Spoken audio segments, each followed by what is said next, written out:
नमस्कार दोस्तों, मैं सिद्धांत ओलंपिक स्टडी में आपका बहुत बहुत स्वागत है। कैसे आप सभी लोग। आप लोगों में से कुछ छात्र मुझसे पूछ रहे हैं कि सर सिलेक्शन के लिए मैक्सिमम हमें एक दिन में कितने घंटे पढ़ना चाहिए। तो बहुत सारे लोग बोलेंगे कि 8 घंटे पढ़ लो, 10 घंटे पढ़ लो, 15 घंटे पढ़ लो, जितनी आपकी कैपेसिटी हो उतनी कर लो। लेकिन आपकी कैपेसिटी वैसे 10 घंटे की है, लेकिन क्या आप काम करते हैं? नहीं कर पाते हैं। ठीक है, तो ये आसान है कहना कि 8 घंटे पढ़ लो, 10 घंटे पढ़ लो, लेकिन जब इसको प्रयोग में लाना होता है तो ये काफ़ी टफ वर्क होता है। तो इस पे दोस्तों हम एक सेपरेट वीडियो बनाएंगे कि आप कैसे 8 घंटे 10 घंटे लगातार पढ़ सकते हैं। इसके लिए आप चैनल से जुड़िए। अगला वीडियो हमारा इसी पे होगा कि कैसे आप 8-10 घंटे लगातार पढ़ पाएंगे बिना किसी रुकावट के। तो फिलहाल आज का जो हमारा टॉपिक है वो है कि सिलेक्शन के लिए एक्चुअल हमें कितने घंटे पढ़ना चाहिए। ठीक है, आज का हमारा टॉपिक ये है कि सिलेक्शन के लिए एक्चुअल में हमें कितने घंटे पढ़ना चाहिए। तो आगे बढ़ने से पहले मैं आपको बताता चलूँ, देखिए हर आदमी की अलग अलग क्षमता होती है, कैपेसिटी होती है।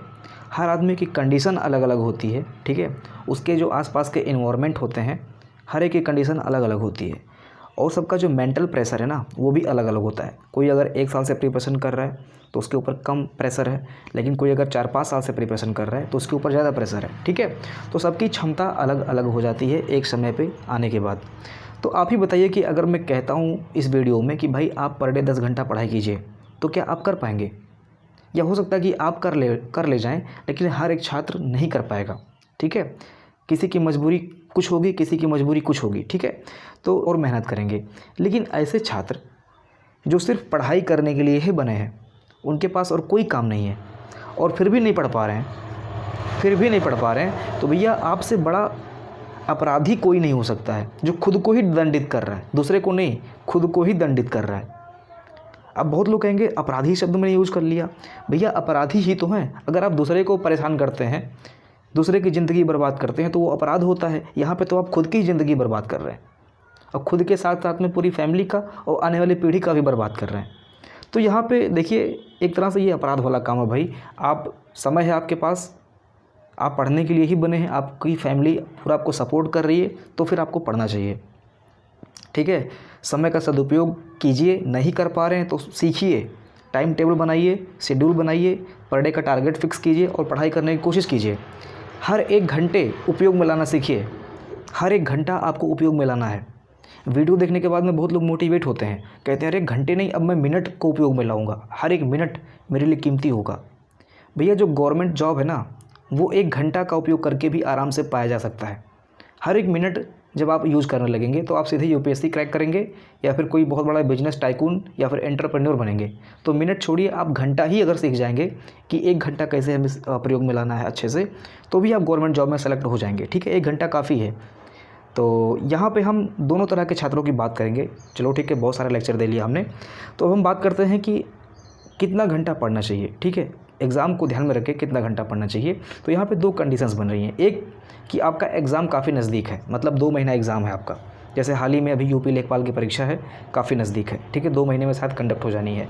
तो यहाँ पे आपको क्या करना चाहिए, कितने घंटे पढ़ना चाहिए। और दूसरा कि आपके पास समय है 8-10 महीने का समय है। ठीक है, एक सेकंड। ठीक है, आपके पास 8-10 महीने का वक्त है। तो दोनों कंडीशंस की हम यहाँ पे बात करते हैं। पहले उनकी जो 1-2 महीने में परीक्षा जिनकी होने वाली है। ठीक है, देखिए जिनकी परीक्षा 1-2 महीने में होने वाली है, मैं ये मान के चल रहा हूँ कि उनका प्रिपरेशन एटलीस्ट कंप्लीट है। ठीक है, उन्होंने पिछले 8-10 महीने में, मतलब आज से पिछले 8-10 महीने में अपना प्रिपरेशन कंप्लीट कर लिया है। क्योंकि 1-2 महीने में आप ये सोचें कि नए तरीके से हम प्रिपरेशन स्टार्ट करेंगे और एग्ज़ाम क्रैक कर लेंगे, तो ये बहुत ही मुश्किल है। आप लास्ट 2 महीने में रिवीजन कर सकते हैं, प्रैक्टिस कर सकते हैं। ठीक है, तो यहाँ पे देखिए अगर हम ये देखें कि आपने सिलेबस अच्छे से पढ़ लिया है, बहुत अच्छे से आपका सिलेबस कंप्लीट है और आपके पास 1-2 महीने का वक्त है कि आपका एग्ज़ाम 1-2 महीने में होने वाला है। तो लास्ट टाइम में दोस्तों क्या करना है कि आपने जितना पढ़ा है, जितना भी इसके पहले आपने पढ़ा है, उस पर भरोसा रखते हुए उसको रिपीट कीजिए, उसको रिवीजन कीजिए। ठीक है, उसी को रिवाइज़ कीजिए और साथ में मॉक टेस्ट, प्रैक्टिस सेट या जो भी चीज़ें आपको मिल सकती हैं परीक्षा संबंधित, एक तरह से किट समझ लीजिए, उसको आप देखते रहिए। ठीक है, यहाँ पे अगर हम एक्चुअल घंटे की बात करें कि कितने घंटे हमें पढ़ना चाहिए, तो अगर आपके पास समय है, मतलब आप सिर्फ पढ़ाई कर रहे हैं, तो आपको 5 से 6 घंटे पर डे अपने सब्जेक्ट देना चाहिए। रिवीजन करना चाहिए। ठीक है, बाकी का जो समय बच रहा है 2 घंटे 3 घंटे जितना भी आपके पास है, उसको आप प्रैक्टिस सेट में, मॉक टेस्ट में, इन सारे टॉपिक को यानी कि परीक्षा को ध्यान में रखते हुए कुछ एक्टिविटी करना है 2-3 घंटे लगातार पर डे। ठीक है, चाहे वो पिछले साल का क्वेश्चन आप सॉल्व कर रहे हो, चाहे किसी चीज़ पे अपना किसी चीज़ को एनालिसिस कर रहे हो कि यार इसमें किस पैटर्न के क्वेश्चन, किस लेवल का क्वेश्चन पूछा जाता है, ये सारी चीज़ें आप 2-3 घंटे में कीजिए। बाकी आपको 5 से 6 घंटे क्या करना है, रिवीजन करना है। जितना भी आपने पढ़ लिया है उस पर भरोसा करते हुए रिवीजन करना है। और सबसे बड़ी बात यह है, जिनका एग्ज़ाम है उनको मैं बता रहा हूँ कि आपको डरना नहीं है। ठीक है, लास्ट टाइम में क्या होता है कि आपने कितना भी पढ़ाई कर लिया है, लास्ट टाइम में आके ऑटोमेटिकली दिमाग के अंदर डर बैठ जाता है कि यार होगा कि नहीं होगा। ठीक है, तो कहने का मतलब ये है कि अगर आपका एग्ज़ाम 8-10 महीने दूर है तो आप आराम से बैठिए, अभी आपके पास वक्त है, अपनी स्ट्रैटेजी बनाइए। फिर आप किसी को मत फॉलो कीजिए, आप क्योंकि आपके पास समय है। आप अपनी स्ट्रेटजी बनाइए कि आप 8 घंटे पढ़ सकते हो, 10 घंटे पढ़ सकते हो, आपके पास और क्या क्या काम है, इन सारी चीज़ों की एक लिस्ट बनाइए और कम से कम दोस्तों 6-7 घंटे आप भी दीजिए। ठीक है, अगर आप 6-7 घंटे पर डे दे रहे हैं, पर डे की बात कर रहा हूँ, ये नहीं कि आप रेगुलरिटी छोड़ रहे हो।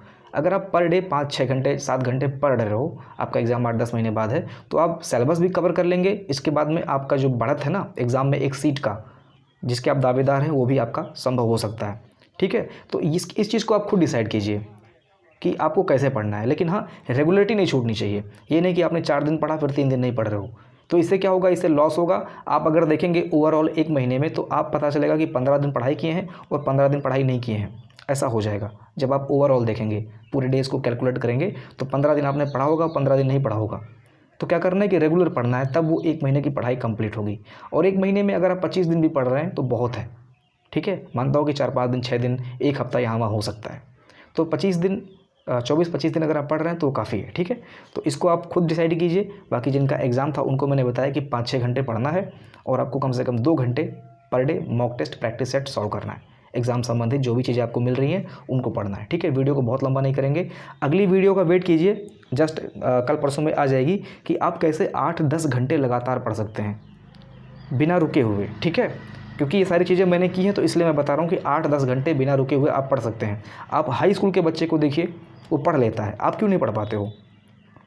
सारी चीज़ों पर डिस्कशन करूँगा अगली वीडियो में। जय हिंद।